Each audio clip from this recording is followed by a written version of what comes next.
Look at this airplane. This is the Embraer E2, also known as the Profit Hunter. With its tack shark livery, it looks like the future of aviation. It is the quietest and the most fuel-efficient narrow-body aircraft in the sky. And for us, the passengers, it is a dream. Why? Because there are no middle seats. It's a 2+2 configuration. No more fighting for an armrest with a stranger. On paper, this plane is a masterpiece of Brazilian engineering. It was supposed to be the giant killer, the plane that would make Boeing and Airbus nervous. It consumes 17% less fuel than the previous generation and has the most advanced fly-by-wire system in its class. But here is the mystery. Airlines are not buying it. While Airbus is celebrating hundreds of orders for its rival, the A220, the Embraer E2 is struggling to find a home. In the world of aviation, being the best doesn't always mean you win. Sometimes you can build the perfect machine, but the market simply refuses to take it. How can a plane that is so right be so wrong? Today we are going deep into the numbers. We are looking at why this tack shark is becoming a headache for investors instead of a gold mine. It's a story of great engines, bad timing, and very expensive legal trap. But first, hit the like and subscribe button. This simple action is vital for me. Thank you very much. The engine course: innovation versus reliability. To understand why the E2 is struggling, we have to look under the wings.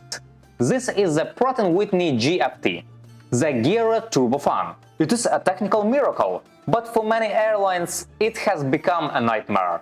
Here is the simple science.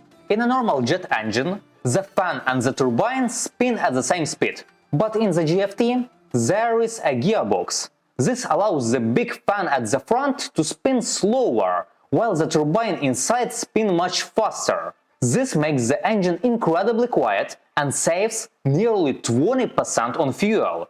For an airline, that sounds like a license to print money. But here is the catch. This technology is extremely complex. The gearbox and the new materials inside the engines are under massive heat and pressure. In the first years of operation, this engine started showing teething problems. We are talking about hardware failures, cooling issues, and parts that wear out much faster than expected. Normally, you fix a part and the plane flies again. But today, the global supply chain is broken. There aren't enough spare parts. Now let's look at the math. In the first year of a new aircraft's life, you expect it to be in the air 10 or 12 hours a day. But many E2 operators found their planes stuck on the ground for months, waiting for engine repairs. If we compare the E2 to the older E1 during their first years, the dispatch reliability, which is how often the plane is ready to fly on time, was significantly lower for the new model. Airlines hate uncertainty. When a CEO looks at the E2, they don't just see a fuel-efficient jet, they see a risk. They ask, will this plane fly tomorrow, or will it sit in a hangar because of a broken gear? For many, the 20% fuel saving isn't worth a plane that cannot fly. The legal trap. How unions grounded a giant. But wait, if the engine is the only problem, Embraer could just fix it, right? Wrong. The biggest problem for the E2 is not mechanical. It is a legal trap called scope clauses. To understand this, we have to look at the United States, the biggest market for regional jets in the world. In the US, major airlines like United, Delta, and American don't fly their own small planes. Instead, they hire regional airlines to do it for them. But here is a very strict contrast between the big airlines and their pilot unions. This contrast is the scope clause. It says, you can use regional pilots, but only if the plane stays under a certain size and weight. There is one specific number that killed the E2. 76,000 pounds. That is the maximum takeoff weight, MTOW, allowed for regional jets in America. The older Embraer E175 fits this rule perfectly. It is the king of the US skies because it weighs exactly what the Union allows. But the new E175 E2, because of those big heavy fuel-efficient engines and those advanced wings, it weighs nearly 89,000 pounds. It sounds crazy, doesn't it? Embraer built a plane that is better, cleaner and more quiet, but because of a piece of paper signed by lawyers and unions, it is too heavy to fly in the US.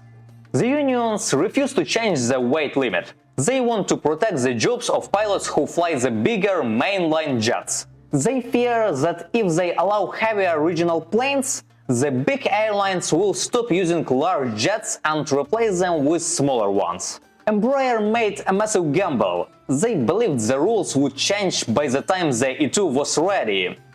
They were wrong.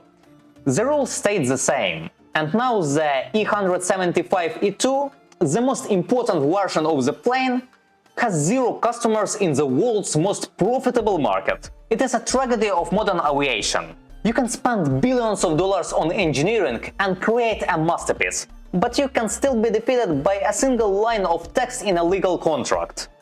The shadow of Airbus, a David versus Goliath battle. Now imagine you are a CEO of a mid-sized airline. You need a new jet. You look at the Embraer E2, but then you look at its biggest rival, the Airbus A220. And this is where the shadow of the giant falls over Embraer. The A220 was not always an Airbus. It started as the Bombardier C series, a brilliant plane from Canada. But Bombardier almost went bankrupt building it. Airbus stepped in and used its massive global power to turn it into a superstar. How does Airbus win? It's simple. They are a one-stop shop. Airbus has deep pockets and a huge family of aircraft.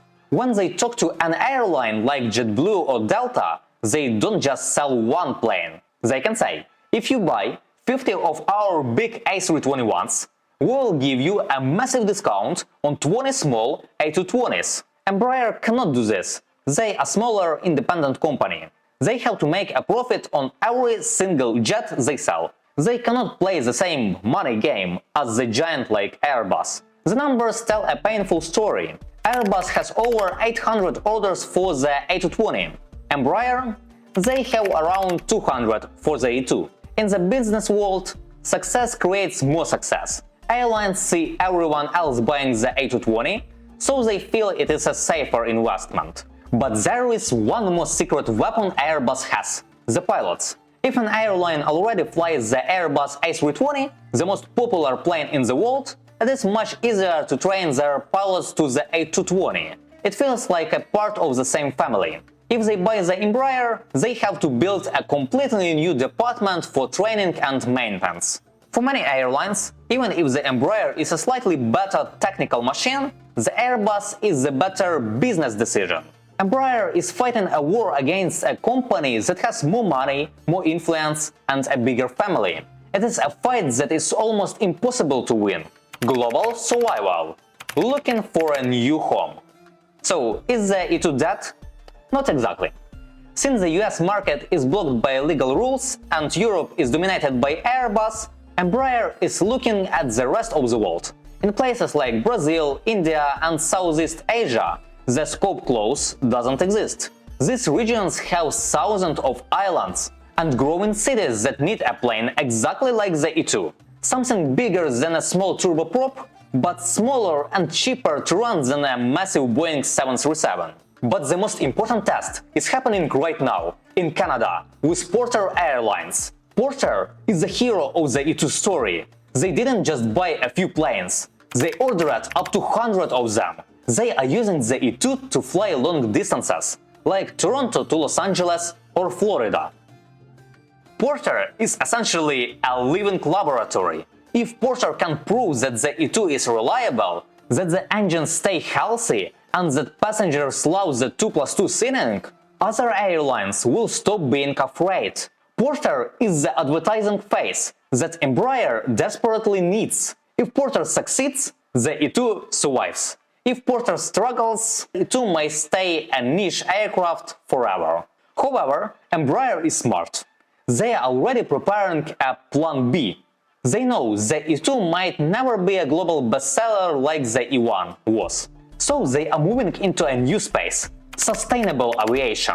While Boeing and Airbus are fighting over big jets, Embraer is designing a new generation of green planes. They are working on high-tech turboprops and even electric aircraft under their Energia project. Their strategy is simple. If you can't beat the giants in the jet market, lead the way in the green market. Embraer isn't giving up. They are looking for every gap in the market that the giants have missed. They are betting that the future of flying isn't just about being big.